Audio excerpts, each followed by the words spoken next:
ng Kagitingan, also known as the Day of Valor, marks the greatness of Filipino fighters during World War II.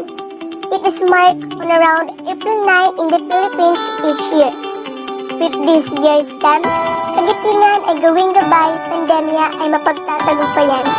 The celebration also serves as a reminder that through sheer courage and determination, much like how our Filipino veterans defended our country in the war.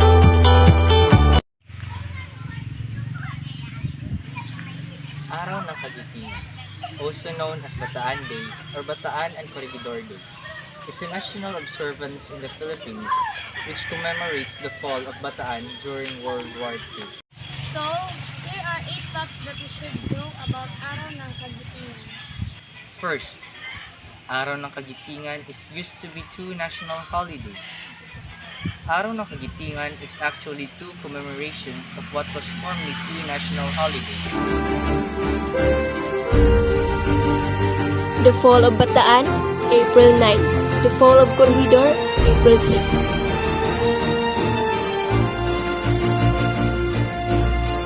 Second, we're commemorating 2 major defeats. Araw ng Kagitingan is ironically a commemoration of 2 major defeats in the Philippines in the annals of World War II. But these are defeats that left the Filipino soldier with bloody but unbowed heads. Third, the battle wasn't a single incident, but a series of clashes following the retreat of the United States Armed Forces in the Far East in December 1940.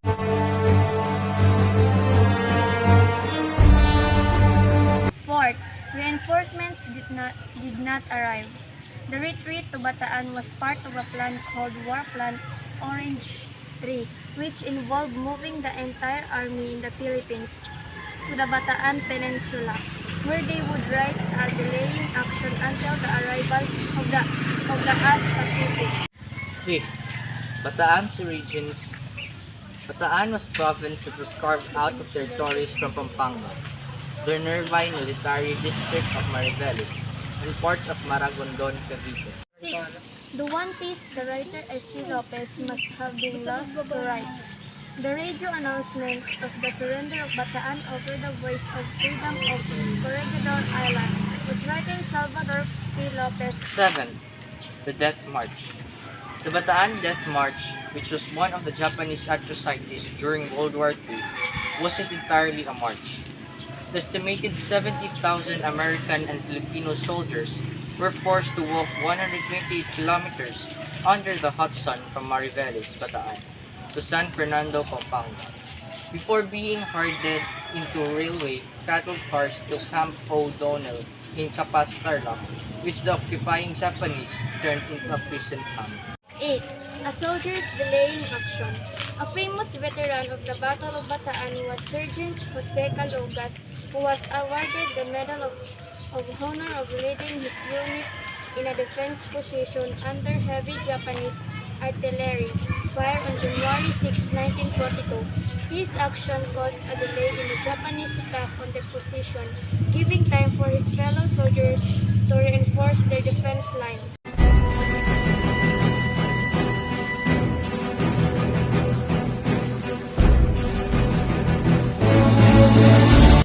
As shown by our history, uncertainty indeed brings about fear and panic.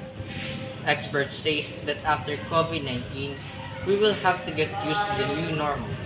But the same history shows us that many nameless Filipinos during the Second World War, while in fear, rose to the challenge of their day with hope.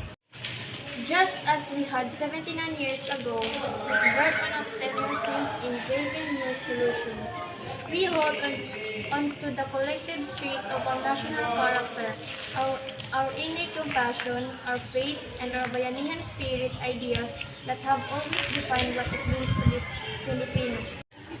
May we continue to unite and persist in hope, as our national calls all of us to stay in our homes and pray for our frontliners and the economically vulnerable, and even those in the line of duty at this pandemic battlefield.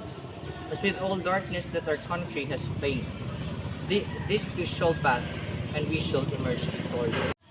Hanggang sa tagumpay ng katarungan, ipaglaban!